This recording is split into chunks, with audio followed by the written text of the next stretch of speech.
ஒன்றா இருப்பார். ஒவ்வொரு காலகட்டத்தும் தெரிஞ்சு ஒவ்வொரு பிரதோஷத்துக்கு என்ன விசேஷம் தெரிஞ்சுக்கணும். இன்னைக்கு வந்து பார்த்தீங்கன்னா சனி பிரதோஷம் அப்படின்னா எல்லாம் சொல்லுவாங்க ஏழரை படிச்சு பயந்துட்டு இருக்கிறாங்க, ஏழரை படிச்சுட்டோம் கஷ்டமா இருக்கு அப்படிலாம் கிடையாது. இந்த சனி பிரதோஷம் கலந்துக்கிட்டா 16 பிரதோஷம் கலந்த பலன். அதே மாதிரி ஒரு 3 சனி பிரதோஷம் கலந்துக்கிட்டாங்கன்னா பிறவி பயனே கிடையாதான். அப்படி ஒரு பிறவி கிடைக்குமா? இதை காட்டி இன்னொரு விஷயம் இல்லைங்க, இன்னொரு விஷயங்கயா நல்லா கேட்டுங்க.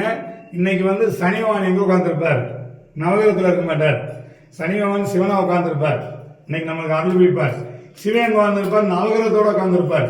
இன்னைக்கு ஒவ்வொருத்தரும் ஒவ்வொரு கிரகணமா இருக்கும், ஒவ்வொரு கஷ்டமா இருக்கும். சிவபெருமானை போய் இன்னைக்கு வணங்கினீங்கன்னு வச்சுக்கங்களேன், உங்க வீட்டில் ஒவ்வொரு ராசி ஒவ்வொரு காலமா இருக்கும். எல்லாத்தையும் சரி பண்ணி கொடுக்கறது இன்னைக்கு நவகிரகம். ஒரு கோயில்ல நவகிரகம் ரொம்ப ரொம்ப முக்கியம். நம்ம போய் உச்சமூர்த்தி கும்பிடுறோம், பெரிய பெரிய சாமி கும்பிடுறோம், அப்படிலாம் இல்லை. அந்த கோயில் அழகு சேர்க்கறது நவகிரகம் முக்கியம். கிரக கோளாறு அப்போ வந்து இந்த கிரக கோளாறு சரியாகாம சனி பிரதோஷ அன்னைக்கு சிவன் இருக்கிற இடத்துல கிரக கோளாறு எல்லாம் சுற்றி இருப்பாங்க. அந்த அன்னைக்கு வேண்டிக்கிட்டீங்கன்னா உங்களுக்கு நல்பலன். உங்க வீட்டில் வந்து பார்த்தீங்கன்னா குடும்பத்தில் கஷ்டமா இருக்கும், ஒரு படிப்பு விஷயமா இருக்கும், அதே மாதிரி வந்து பார்த்தீங்கன்னா ஒரு சின்ன கோளாறாக இருக்கும், ஒரு துஷ்ட சக்தியாக இருக்கும், ஒரு தொழில் முடிஞ்சு போன தொழிலாக இருக்கும். இன்னைக்கு வந்து பார்த்தீங்கன்னா சிவபெருமான அவசியத்தை பார்த்துட்டு அலங்காரத்தை பார்த்துட்டு சிவபெருமான் எங்கே உட்காந்துருக்காருங்க? நவகிரகத்தில் உட்காந்துருப்பார். அந்த நவகிரகத்தை வணங்கணும். நீங்கள் சிவபெருமானை எப்படி வணங்கணும்? இன்னைக்கு சனி பிரதோஷமா சாதாரணமாக வணங்கக்கூடாது. சிவபெருமான்கிட்ட எப்படி வணங்கணும்? சகல காரியம் சித்தி பண்ணி கொடுத்தா கூட அப்படின்னு தான் கேட்கணும். இன்னைக்கு அப்படி ஒரு நாள் சனி பிரதோஷம். ஏன்னா இந்த ஊரில் இருக்கனால கொஞ்சம் கூட்ட கிராமம் இருக்கனால அனுமதி தெரியாமல் இருக்காங்க.